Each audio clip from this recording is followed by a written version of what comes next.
Now this is a drop biscuit I'm making. There are so many kinds of biscuits. You can roll biscuits, you can drop them, do anything you want. So I've got 2 cups of flour. Just get this out of the way here. I'll get all my grated cheese in there. And I have a tablespoon of sugar, which is something that is frequently in biscuits, just to create that balance of flavor. 2 teaspoons of baking powder. I've got quite a bit of cheese, and I want these biscuits to have some lift to them. And a half a teaspoon of baking soda, half a teaspoon of salt, and then a pinch of cayenne. Give it a little bit of punch and some color.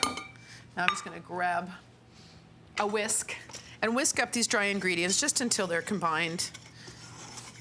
And now, as in many biscuit making operations, I just need to get the butter into the bowl. So I need 6 tablespoons of butter. I'll just put a couple aside here. And what I usually do before I even get started, and it's handy to have very cold butter if you can, is I just cut it in quarters lengthwise and then cut down, and then I already start with a bunch of small pieces of butter. And then get it in here. And here is where, when I've been making biscuits or pie dough or you name it, I've had nothing to work with. If you're at home and you have this is a nice way to get started. You just cut the butter into the flour until you have coarse pea-sized pieces of butter. But I'm gonna move into what I usually do, because I don't usually have this, or if I have it, I can't always find it in my kitchen. So I just use my fingertips. The trick when you're using your fingertips, though, is you have to work fast, because you don't want to melt that butter. You just want to take it and completely, just mash it up until you have the little chunks. And I just find that I can do it a heck of a lot faster with my hands. These particular Cheddar-Chive biscuits, well, first of all, they're so good, you're gonna have to hold yourself back from eating them hot off the tray, out of the oven. But with the chowder I'm making today, it is an incredible combination of flavors and really will make for a delicious meal. All right, I think that's pretty good. There might be a few big pieces left, but I'm not worried about that. That just means that bigger chunk of butter, when it hits the steam of the oven, is gonna create an even bigger flake. That's how it works. So 8 ounces of my grated cheddar, right into the bowl, and then just take 1 second and mix it up a little bit to distribute the cheddar throughout the flour mixture. And I'm gonna go to the fridge and grab some buttermilk. Buttermilk and biscuits is so delicious.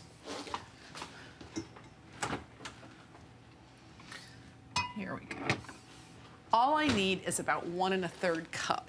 And just as a reminder, we're making drop biscuit, so it's gonna be a little bit more liquid than you might be used to. Let's get my trusty wooden spurtle and just put it in here. Just like anything else, you don't wanna overwork this dough.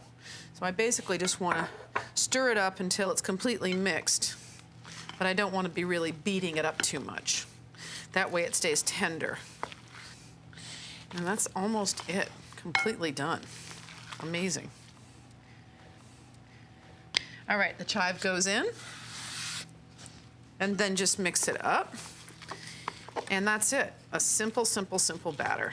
Now I have 2 baking sheets here that I've prepared with parchment.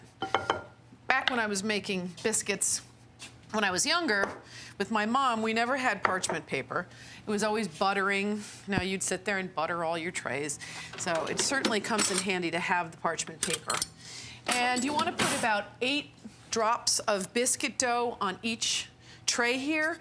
And the best thing to do is just sort of randomly put them down, so when they expand, they don't hit each other. So maybe just stagger them a little bit. And if you want giant biscuits, go for it.